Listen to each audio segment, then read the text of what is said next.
couldn't, she was like straining to get it, and I just could not, but she can't even move. Right.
With torque.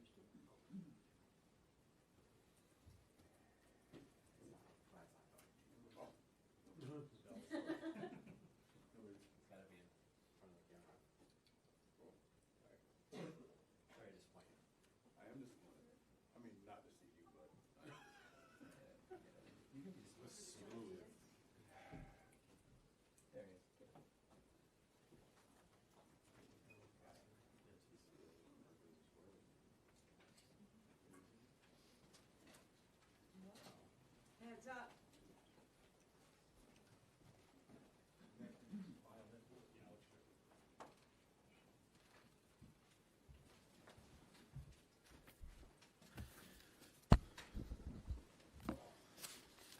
Good afternoon, everybody.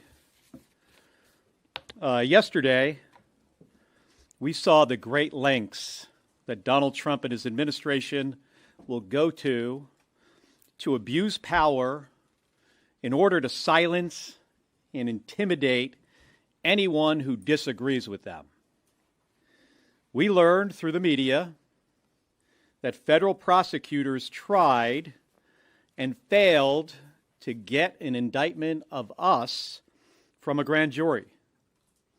This is outrageous. I want to be clear about something. This is not a good news story. This is a story about how Donald Trump and his cronies are trying to break our system in order to silence anyone who lawfully speaks out against them, and to send a signal to every American that they better think twice before they speak out, or they might be next. I want to emphasize this because it's important. Federal prosecutors went to a grand jury to seek criminal charges against members of the United States Senate for something we said. They tried to have us charged and thrown into jail because we said something that they didn't like, because we repeated what the law actually is. This happened here. This is straight from the authoritarian playbook. This did not happen in Russia or China. In Russia and China, we see these things. This didn't happen decades ago. It happened less than a mile from this building in the United States of America yesterday. And it was carried out by a federal prosecutor who got unanimous Republican support in August. It was authorized by an attorney general who is serving as the president's personal attack dog. Folks, this is the master alarm flashing for our democracy. It is threatening the very foundation of our system. that we have a right to free speech, to lawfully speak out and protest our government without fear of retaliation. That we have a Congress whose responsibility and obligation is to oversee and criticize, when necessary, the executive branch. That we have a Department of Justice that is independent and loyal to the Constitution, not to one man. Donald Trump and his lackeys are putting all of that at risk for their own power. They don't care about everyday Americans. They don't care about the struggles that people are facing with rising costs and a crappy economy. They don't care about using the justice system to go after real criminals. They care about themselves, their own power, and their own wealth. We know the law and the Constitution is on our side. We saw that yesterday when U.S. citizens, the members of a grand jury, they took a stand and said no. And I'm also waiting for an important decision by a federal judge in my case against Pete Hegseth, who this president and Republicans in the Senate chose to give tremendous power. Where are they? Where are the free speech absolutist Republicans now, who were so concerned about the weaponization of government? What happened to them? Where are they as Donald Trump tries to throw senators and representatives in jail for what they say? The best moment for them to stand up would have been in November, when Donald Trump said we should be hanged for this video. But the next best moment, well, that is right now. Because our democracy has been around for 250 years, but it is not guaranteed. From the very beginning of our nation, it has depended on the willingness of patriotic Americans to fight for it. Senator Slotkin and I, we did not ask for this. We're just the first through the breach. But you'll be damn sure that we are not going to back down. We've been in war zones for this country. We fought our country's enemies. This doesn't intimidate us. And we know that this is much bigger than the two of us. The most patriotic thing that any American can do right now is to continue exercising our rights, continue speaking truth to power, and not backing down. Thank you.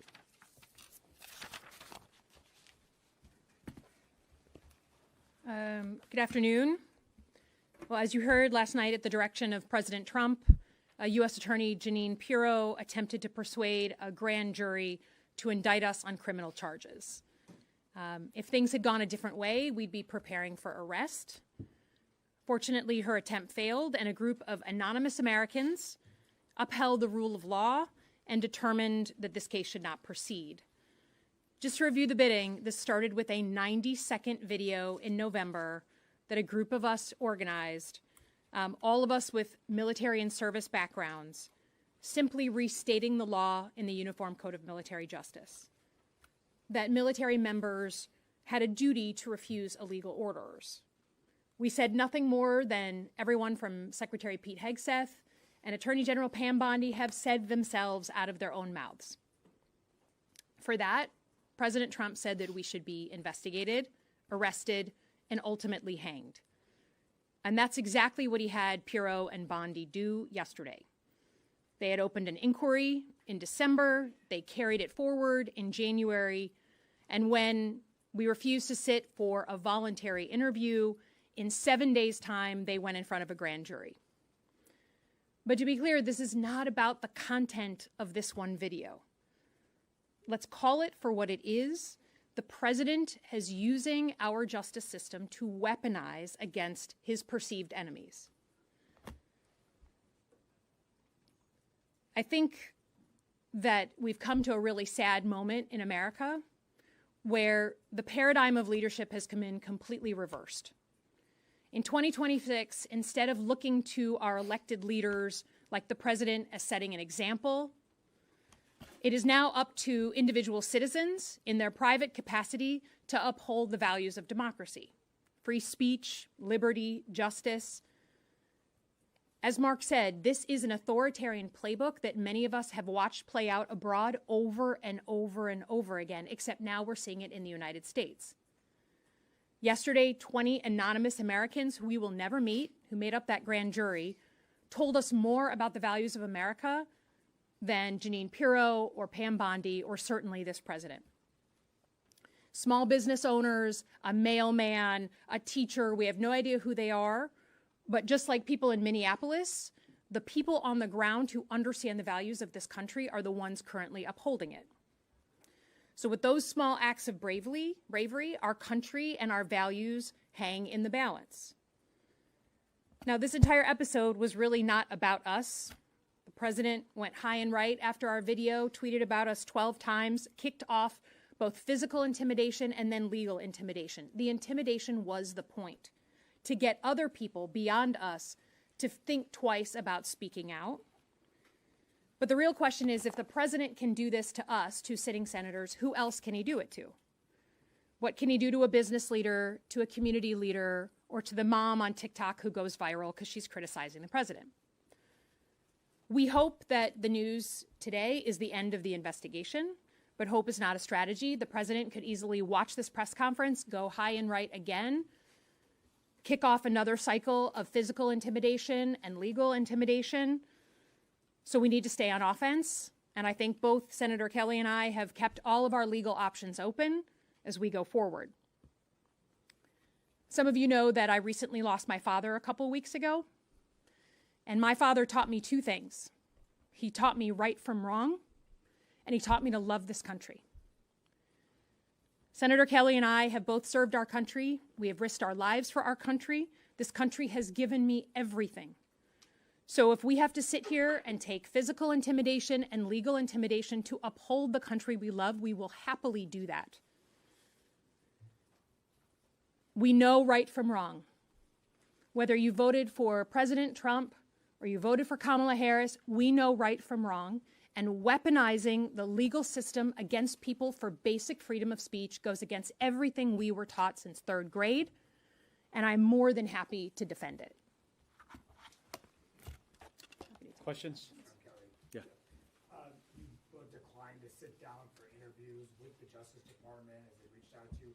What would have been the harm in actually sitting down and talking to them, explaining your point of view, arguing why you think that you said was legal? Yeah, so, we wrote a letter yesterday. Number one, what we did was completely public. This doesn't need to be investigated. We did it in public and then talked about it to you and others in the media over and over and over again on public. So all the facts of the so-called case are public. Second of all, it was clearly, when our lawyers sat down with them, just about checking a box and doing what the president wanted them to do. Their heart wasn't even in it. So I'm not going to legitimize a voluntary inquiry when it was so clearly something that was made up to fulfill the goals of this president. So 7 days later, and you see that they responded by trying to get us charged criminally. That is an absolute confirmation that this is not about real law. It's about weaponizing the justice system against people you disagree with. Yeah, so Tom Tillis, one of your Republican colleagues, sits in the Judiciary Committee, voted to confirm most of the members of the DOJ. He did tweet that he thanks to the jury for doing what they did and that political lawfare is not normal and needs to stop. But tweets aren't really actions. Do you need to see Republican senators, House members, people who have real power here talk about actions and not just complaints of Well, we appreciate Senator Tillis's comments. For sure, there isn't a lot to point to out there from the other side of the aisle. I've received some, private communication from a couple of others, but not a lot publicly. So what you're talking about is the next step. Is it possible we could see something like that in the coming days? Yeah, I suppose. I'm not going to hold my breath here. We need to hear more from the leadership in the Republican Party, both here in the Senate, in the House. I mean, I think many of you saw what Mike Johnson, said the other day. He seems to be fully, on board with us being thrown into jail. Yeah, I'd like to see, more from the other side of the aisle, but we're going to have to see what happens in the coming days. Yeah. Senator, Leader Thune told my colleague here at the Punch Bowl this morning that he said, quote, "That's the judicial system at work, I guess." Can you respond to that? Can you also say whether you consider this an impeachable offense? Well, this isn't the judicial system at work. I mean, it's not supposed to work like this. It's not supposed to be a president deciding, right out of the gate here that members of the United States Senate should be hanged, calling for our execution.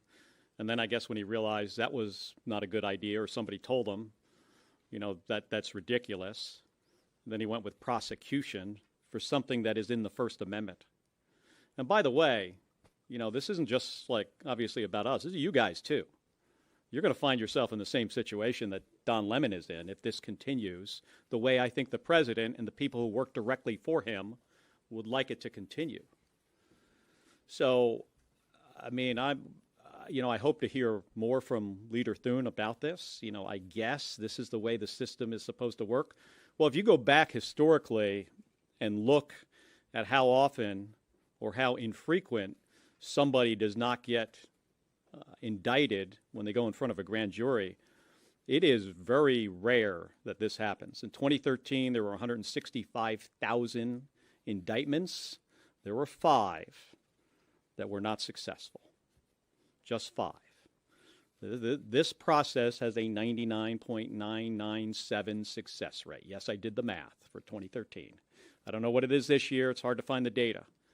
But he had every intention yesterday of being successful. I think he did, Pam Bondi did, U.S. Attorney did, of being successful and throwing the 2 of us in jail. Senator, do you know? Yeah. Do you know precisely what charges federal prosecutors sought indictment on, and do you know what statute was violated, and what was the legal defense presented? No, we literally are finding out from the media, and everything. We have not been formally told what they were trying to charge us with and what law they were using. It's just what we're hearing through the media, which is, again, part and parcel. And I would just say to the last point about our colleague saying something, I appreciate Senator Tillis saying something. He's gone further than anybody else. But it's just a sad moment when anonymous grand jurors, just citizens called at random in Washington, D.C., have more bravery to uphold basic rule of law and stand for that than some of our colleagues here in the Senate. And by the way, in a grand jury, you do not get to present a legal defense. It's only the prosecutor and the jurors, and it's secret. So we don't know what the answer to your question is. We don't ever expect to really find out. Yeah. Senator Slotkin, last week you said you were considering suing Bondi. Have you made any further determination on what you plan to do?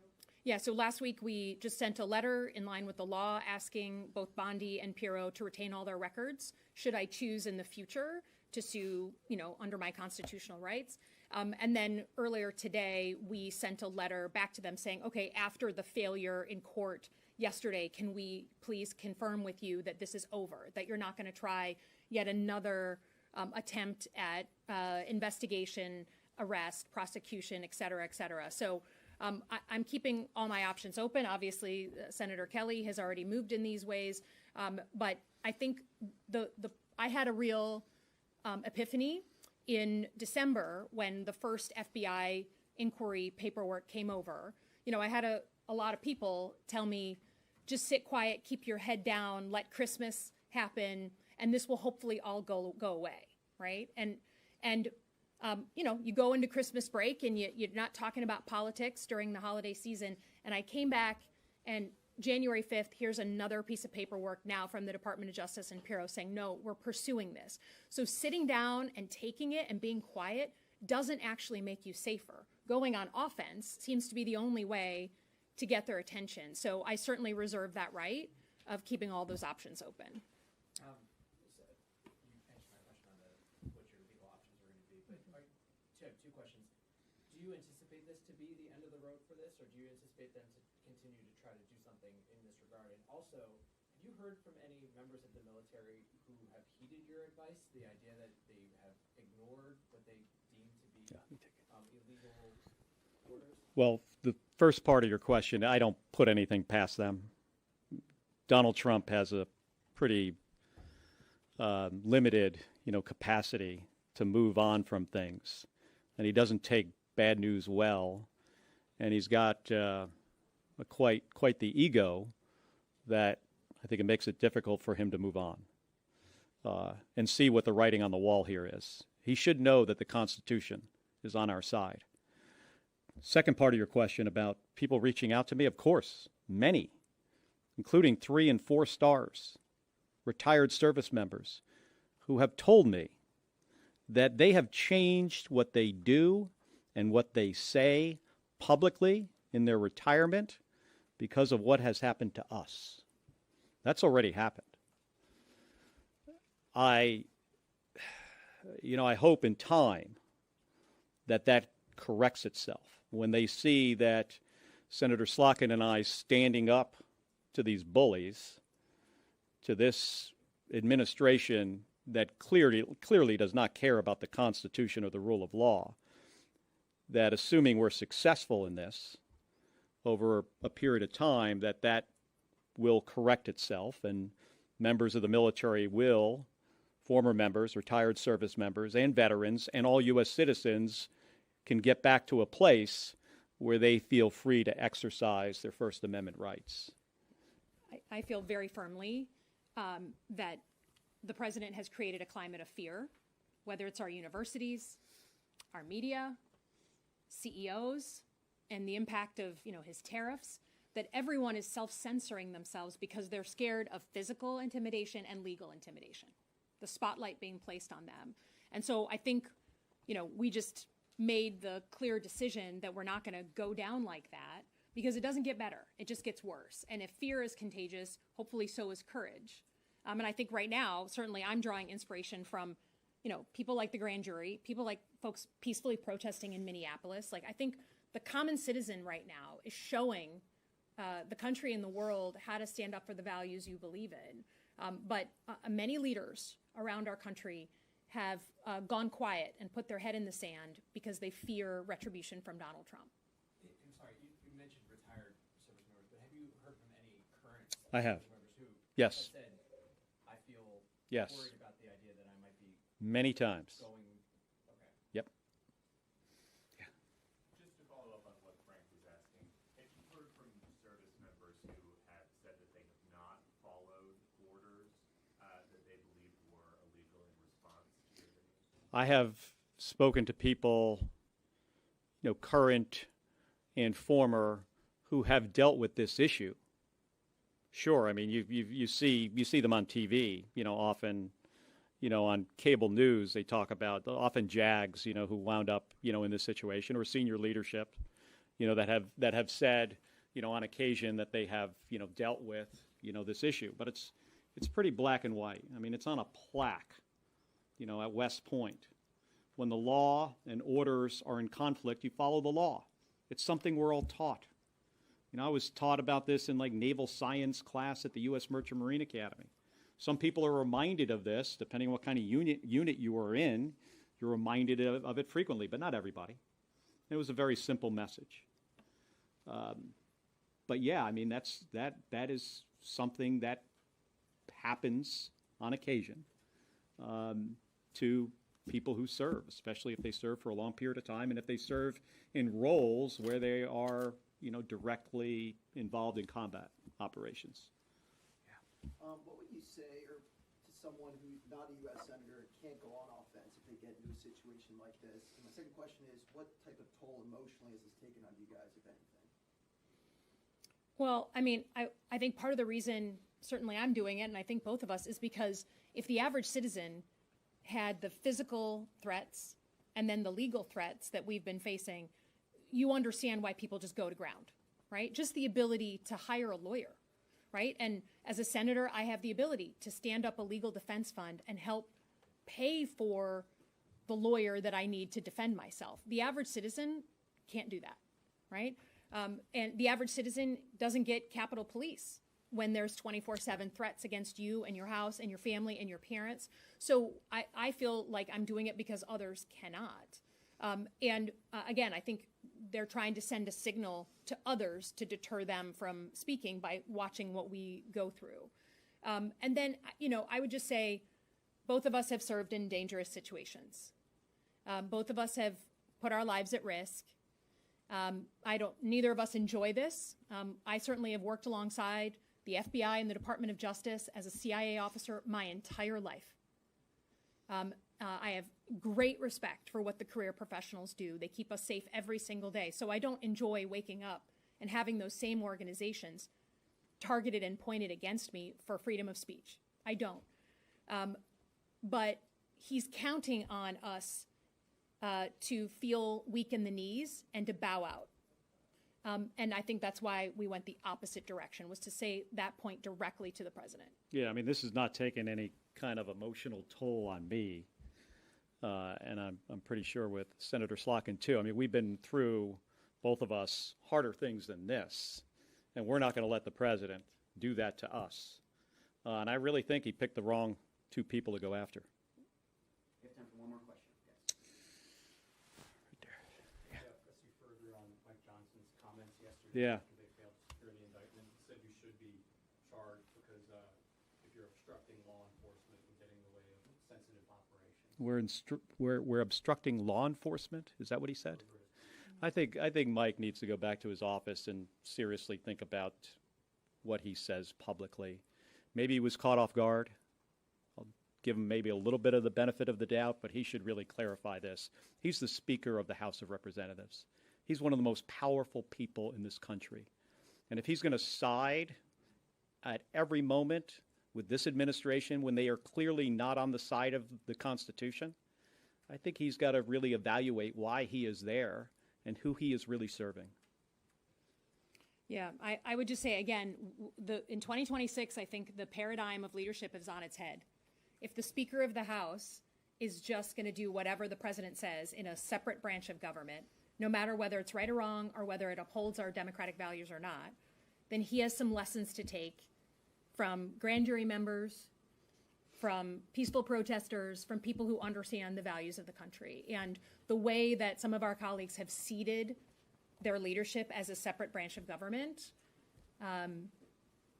try being a teacher and trying to explain today's America to third graders, right? So I just think, again, I think Mark's point is right. The Speaker of the House should take a beat and remember why he's there, and that our founding fathers designed this as a separate branch of government to provide checks and balances on the president, not salute like a good boy and do what he says every single time. Good point to end on. Thank you.